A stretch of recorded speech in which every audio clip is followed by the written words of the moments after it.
अजीजुर रहमान साहब सल्फी आज मेरे पास फोन आया उनके घर वालों का, उनके बच्चों का, कि उनकी तबीयत बहुत ज्यादा खराब है, बोल नहीं पा रहे हैं। आज मैंने देखा जो सबसे पहले मुझे कटियार लेके आए, जिन्होंने मेरे प्रोग्राम की यहाँ शुरुआत कराई, फिर वो हमारे इटावा भी आए, हमारे बच्चे और फैमिली उनके घर आई। और जब ये रूह निकलती है तो जिस शख्स की रूह निकलती है वो उस रूह को निकलते हुए अपनी आंखों से देखता है। फजीलत शेख मुश्ताक करीमी हफिज़हुल्लाह नाज़िम इजलास हफिज़हुल्लाह,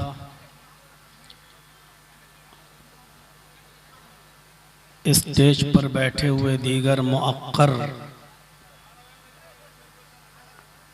उलमाए किराम, इस इलाके के बावकार अहबाब,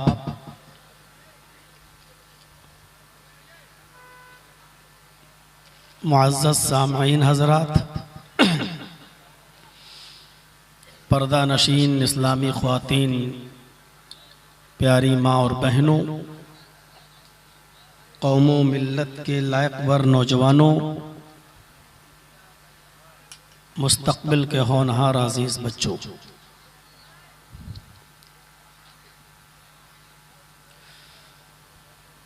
रात के तकरीबन 2 बजे तक आपने बहुत ही दिल जमाई के साथ और इंतहाई सब्र के साथ प्रोग्राम को सुना। उलमा की फहरिस्त तवील थी, सभी को आपने समाअत फरमाया।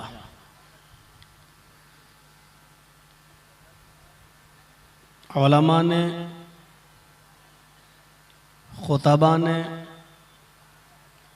अपने मखसूस लबो लहजे में मुख्तलिफ अनावीन पर आपके सामने किताब व सुन्नत की बातें रखी। इस इजलास का मकसद एक मस्जिद की तामीर और तौसी के लिए आपसे ताउन भी मतलूब है। अल्लाह से दुआ है कि इलाहुल आलमीन जिन खुतबा ने, जिन मुकर्रिरीन ने किताब व सुन्नत पर मबनी जो बातें कही हैं और कही जा रही हैं, अल्लाह रब्बुल आलमीन कहने वालों को भी और सुनने वालों को भी उस पर अमल करने की पूरी पूरी तौफीक अता फरमाए। जिस मकसद के तहत ये प्रोग्राम यहाँ रखा गया है, अल्लाह रब्बुल आलमीन उस मकसद में भी कामयाबी अता फरमाए। इस वक्त हमारे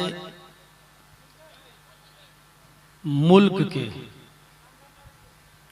और उससे भी ज़्यादा इस दुनिया के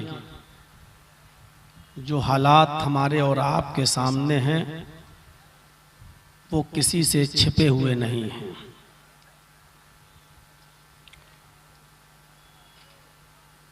कल जो मेरा प्रोग्राम था मैंने उसी के ताल्लुक़ से बहुत सी बातें रखी थी कि अमन कैसे कायम हो, शांति कैसे बहाल हो। शरीयत ने अमन को बहाल करने के लिए कौन से ज़राए बतलाए हैं और कौन से तरीक़े बतलाए हैं, आप यूट्यूब चैनल पर कल की वो तकरीर सुन सकते हैं।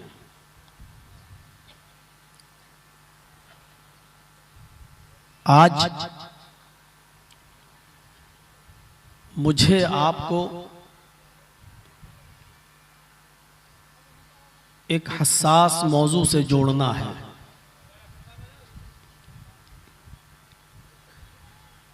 असल में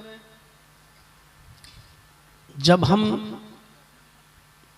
एक हकीकत को फरामोश कर देते हैं और जो हकीकत सबसे बड़ी हकीकत हो, जिसका इनकार आपका विरोधी और आपका मुखालिफ भी न कर सकता हो, जब हम ऐसी चीज को भूल जाते हैं या उससे गाफिल हो जाते हैं, तो फिर जराइम का इर्तिकाब करने में हम पीछे नहीं रह पाते हैं। और वो सबसे बड़ी हकीकत क्या है? वो सबसे बड़ी हकीकत है मौत।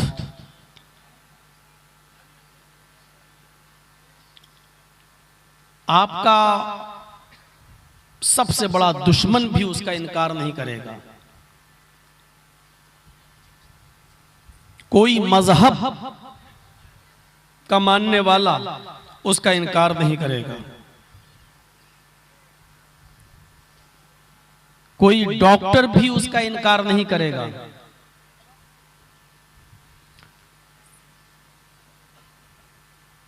अल्लाह का इनकार बहुत सी कौमें करती हैं,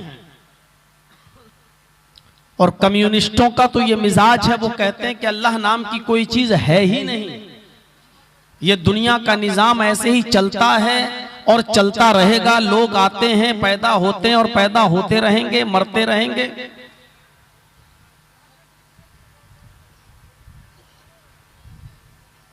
अधर्मियों ने और लादीनियों ने अल्लाह के इनकार की तो कोशिश की है, लेकिन मौत का इनकार वो भी नहीं कर सकते। इसलिए जो सबसे बड़ी हकीकत है, हम उसी को भूल जाते हैं।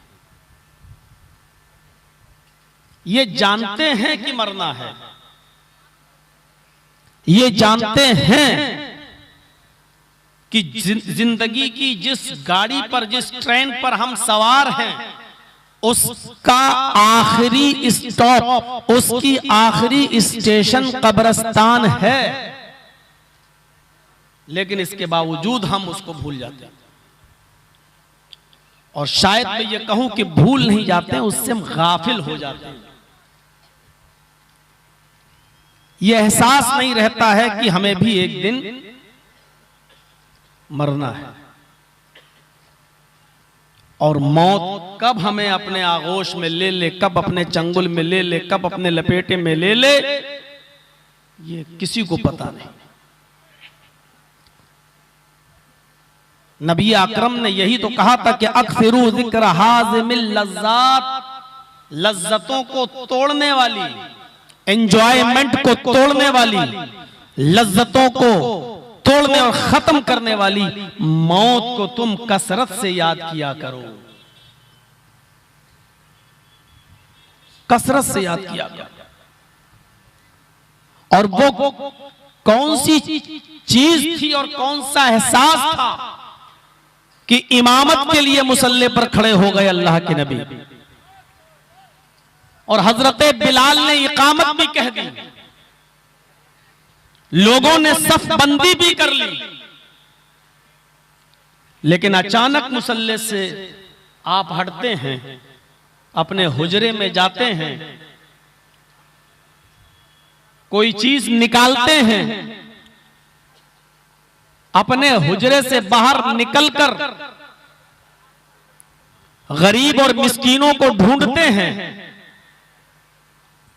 और सोने की वो डली, गोल्ड की का वो पीस, वो टुकड़ा गरीबों और मिस्कीनों में तकसीम करके फिर आते हैं, और फिर मुसल्ले इमामत पे खड़े होते हैं, और फिर अल्लाह अकबर कहकर नमाज शुरू करते हैं और नमाज पढ़ाते हैं। सहाबा किराम ने सवाल किया, अल्लाह के नबी, इकामत हो चुकी थी, नमाज के लिए आप खड़े हो चुके थे, अचानक मुसल्ले से चले गए, हुजरे में गए, निकले, कहीं और गए, कहां गए? बताया कि मैं ख्याल आया नमाज पढ़ाने से पहले ही ख्याल आया कि सोने का एक टुकड़ा, सोने की एक डली मेरे घर में मेरे तकिए के नीचे रह गई है। मैंने सोचा कि इसको गरीबों और मिस्कीनों में खर्च करूं। कहा अल्लाह के नबी ये काम तो आप नमाज के बाद भी कर सकते थे। कहा कि मुझे डर लगा, मुझे एहसास हुआ इस बात का, कहीं ऐसा ना हो कि उस सोने की डली को खर्च करने से पहले, गरीबों और मिस्कीनों में देने से पहले कहीं मेरा इंतकाल ना हो जाए, कहीं मौत मुझे अपने चंगुल में ना ले ले, अपनी आगोश में ना ले ले, तो कल कयामत के दिन मैं अपने रब के सामने इस हाल में नहीं जाना चाहता था कि मेरा रब पूछे और मैं मुझे ये कहना पड़े कि हाँ सोने का एक टुकड़ा मैं अपने घर में छोड़ के आया। मैं नहीं चाहता था कि मैं कयामत के दिन अल्लाह के सामने खड़े होकर मुझे ये जवाब देना पड़े। ये कौन सा एहसास था? और ये एहसास हमें किस चीज से जोड़ रहा है? क्या जलसे में बैठते वक्त यह एहसास है हमें कि हम अपने घर प्रोग्राम को खत्म करने के बाद चैन और सुकून के साथ पहुंच सकते हैं? क्या इस बात की गारंटी है? हमारी जमात के बहुत बड़े आलिम डॉक्टर रज़ाउल्लाह मोहम्मद इदरीस सलफी, आज उनके नाम के आगे रहमतुल्लाह अलैह लगाना पड़ता है। जब बॉम्बे के दीन रहमत कॉन्फ्रेंस में खिताब कर रहे थे और उनको मौजू मिला था क़ज़ा और क़द्र, और क़ज़ा और क़द्र के ऊपर जब उनकी तकरीर खत्म हुई, स्टेज पर बैठे, सीने में दर्द हुआ, उनको फौरन लेकर वहां से बॉम्बे के हॉस्पिटल तक पहुंचाया गया, लेकिन हॉस्पिटल जाने से पहले ही उनका इंतकाल हो जाता है और उनकी बॉडी को बाई प्लेन बॉम्बे से बनारस लाया जाता है। क्या पता था कि क़ज़ा और क़द्र के मौजू पर बोलने वाली ये हस्ती, इल्मी ये शख्सियत, इसकी क़ज़ा और क़द्र का वक्त आ चुका है? क्या मालूम था कि तकरीर खत्म करने के बाद हॉस्पिटल तक नहीं पहुंच पाएंगे? और हम आए तो थे सही और सलामत बनारस से और मुबारकपुर से होते हुए बॉम्बे की सरजमीन पर, और यहां से हम सही और सलामत अपने घर पे वापस भी जा पाएंगे। क्या इस शख्सियत को इस बात का इल्म था? मेरे प्यारे साथियों, ये हमारे और आपके साथ भी हो सकता है। और यही एहसास दिलाया था अल्लाह के नबी सल्लल्लाहु अलैहि वसल्लम ने। नमाज नहीं पढ़ाई, पहले सोने का वो टुकड़ा गरीबों में खर्च कर दिया और कहा कि मुझे इस बात का डर था कि कहीं सोने को गरीबों में तकसीम करने से पहले कहीं मेरा इंतकाल ना हो जाए और कल कयामत के दिन अल्लाह मुझसे इसके बारे में सवाल और जवाब ना कर ले, मैं कल क्या मुंह दिखाऊंगा अल्लाह रब्बुल आलमीन को।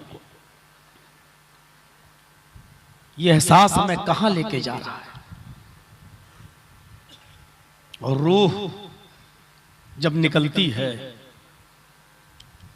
तो सबसे पहले पैरों के तलवे के नीचे से शुरू होती है। मेरे वालिद मोहतरम की तबीयत खराब चल रही थी और अभी भी थोड़ी खराब ही है, लेकिन हॉस्पिटल से भी बाहर हैं, छुट्टी मिल गई। मैंने जब उनको मेडिकल कॉलेज के अंदर लखनऊ में जब उनका इलाज करा रहा था तो रोजाना मैंने देखा मेडिकल कॉलेज के अंदर लोग मर रहे थे। कोई आज मरा, कोई 1 घंटे के अंदर मरा, कोई आया और 3 घंटे के अंदर। मेरे वालिद जिस बेड पर थे उसके दाएं मौत, उसके बाएं मौत, और मौत का मंजर जो मैंने अपनी आंखों से देखा है, सबसे पहले ये पैर का हिस्सा बेजान होता है। रूह जब निकलती है तो सबसे पहले पैरों के तलवे से यहां से निकलना शुरू होती है और पिंडली तक आती है। वल्तफ़्फ़तिस साक़ु बिस्साक़, जब पिंडलियां पिंडलियों से मिल जाती हैं। पढ़िए कुरान। फिर वहां से रूह निकलती है तो एड़ी तक आती है। हम और आप सब इस रास्ते से गुजरेंगे, कोई महफूज नहीं है। ये अलग बात है कि अभी कुछ मोहलत मिली हुई है नेक अमाल करने की। पिंडली से जब रूह निकलती है तो घुटने तक आती है, और घुटने से जब रूह निकलती है तो रान तक आती है, रान से रूह निकलती है तो कमर तक आती है। ये हिस्सा बिल्कुल बेकार हो जाता है नीचे का, और कमर से जब रूह निकलती है तो धीरे धीरे चढ़ते हुए सीने तक और फिर हलक तक आती है, और उसके बाद आंख, नाक और कान के रास्ते से ये रूह बाहर निकल जाती है। और जब ये रूह निकलती है तो जिस शख्स की रूह निकलती है वो उस रूह को निकलते हुए अपनी आंखों से देखता है। मलकुल मौत जब रूह को निकालता है तो मरने वाले की आंखें फटी की फटी रह जाती हैं। वो उस रूह को निकलते हुए देखता है अपने पास। वो उन फरिश्तों को भी देख लेता है कि मेरी रूह निकलने के बाद रहमत का फरिश्ता मेरी रूह को ले जाएगा या अजाब का फरिश्ता मेरी रूह को ले जाएगा। वो ये सब अपने नजरों से और अपनी आंखों से देख लेता है। आंखें जब फटती हैं, रूह निकलते हुए हलक तक पहुंचती है। कुरान करीम उसी चीज का नक्शा खींचते हुए कहता है, फलौला इज़ा बलगतिल हुल्कूम,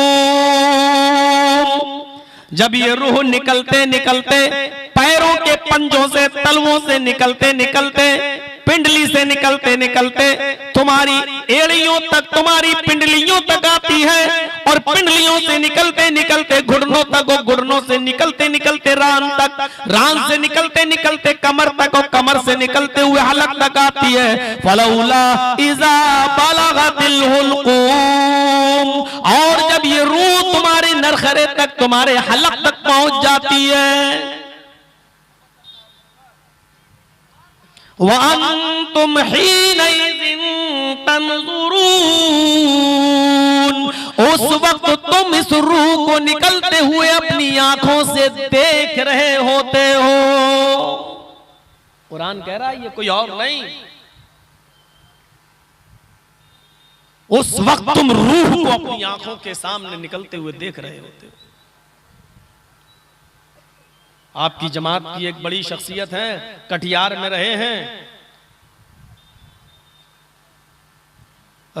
अजीजुर रहमान साहब सल्फी। आज मेरे पास फोन आया उनके घर वालों का, उनके बच्चों का, कि उनकी तबीयत बहुत ज्यादा खराब है, बोल नहीं पा रहे हैं। आज मैंने देखा जो सबसे पहले मुझे कटिहार लेके आए, जिन्होंने मेरे प्रोग्राम की यहाँ शुरुआत कराई, फिर वो हमारे इटावा भी आए, हमारे बच्चे और फैमिली उनके घर आई, वो हमारे घर पहुंचे। लेकिन आज जब मैं उनको देखने के लिए गया तो उनकी कंडीशन ऐसी थी कि वो पहचान नहीं पा रहे थे। मुंह खुला है, सांस ले रहे हैं, कर रहे हैं। मैंने 2-3 मर्तबा सलाम किया, आंखें ऐसे ऐसे उन्होंने चलाई, लेकिन न बोल पाए, न जवाब दे पाए। डॉक्टरों ने भी कह दिया कि घर ले जाइए, खिदमत कीजिए, दुआ कीजिए, अल्लाह रब्बुल आलमीन उनको शिफाए कामला और आजला अता फरमाए, उनके साथ रहम का मामला फरमाए। सोचिए, जो कल उंगली पकड़ के मुझे लेके चलता था कटिहार के जलसों में, आज वो अपने आप अपनी गलाजत, अपनी लैट्रीन, अपना पेशाब, अपना पैखाना भी साफ करने की पोजीशन में नहीं। जिंदगी कैसे कैसे इम्तिहान लेती है और हमें किस मोड़ पे लाती है, कौन सोचता था। कुरान की इस आयत पर गौर कीजिए, फलौला इज़ा बलगतिल हुल्कूम, जब ये रूह तुम्हारे नरखरे तक पहुंच जाती है, तुम्हारे हलक तक पहुंच जाती है, नीचे से निकलते हुए ऊपर तक आ जाती है। वअंतुम हीनइज़िन तंज़ुरून, उस वक्त तुम अपनी आंखों से देख रहे होते हो। वनहनु अक़रबु इलैहि मिनकुम वलाकिन ला तुबसिरून, उस वक्त अल्लाह कह रहा है मैं सबसे ज्यादा अगर तुम्हारे करीब कोई होता है तो हम होते हैं।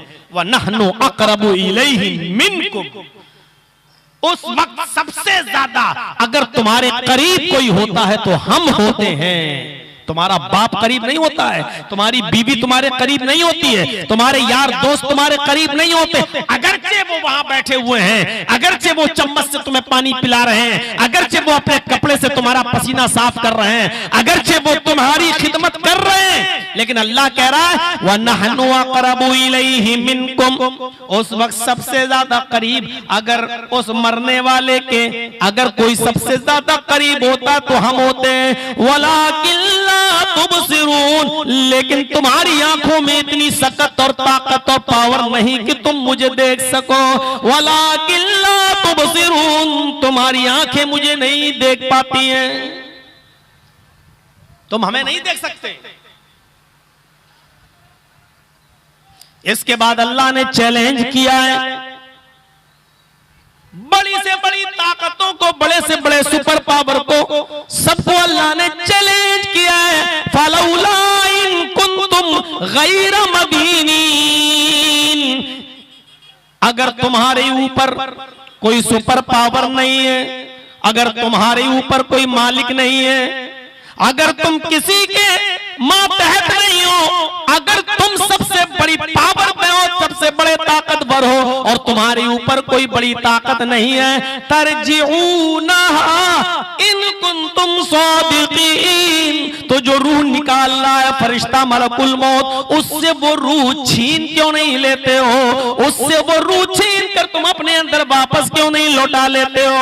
अगर तुम्हारे ऊपर कोई हुकूमत नहीं कर रहा है, तुम्हारे ऊपर कोई बड़ी जात की हुकूमत नहीं है, तुम्हारे ऊपर अगर किसी की ताकत नहीं है, तुम बहुत बड़े पावरफुल हो, तुम सबसे ऊंचे हो, तुमसे ऊंचा कोई नहीं है, तुम ये समझते हो कि मैं बहुत शक्तिशाली हूं, तो तुम उस रूह को लौटा कर अपने अंदर वापस क्यों नहीं कर लेते हो? फिर से जिंदगी क्यों नहीं हासिल कर लेते हो? उस रूह को वापस लेकर अपने अंदर क्यों नहीं डाल लेते हो? इन कुंतुम सादिकीन, अगर तुम सच्चे हो तो ऐसा करके दिखाओ।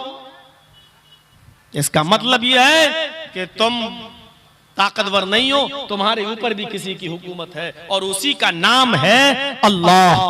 वही है इस नीले जगत का स्वामी, वही है क्रिएटर ऑफ यूनिवर्स, वही है खालिक के कायनात, वही है मालिक अर्ज़ व समा, वही है अला कुल्ल शैइन कदीर, जिससे बड़ी कोई जात है ही नहीं। और वो कौन है जो रूह को छीन सके और अपने अंदर वापस कर सके और डाल सके?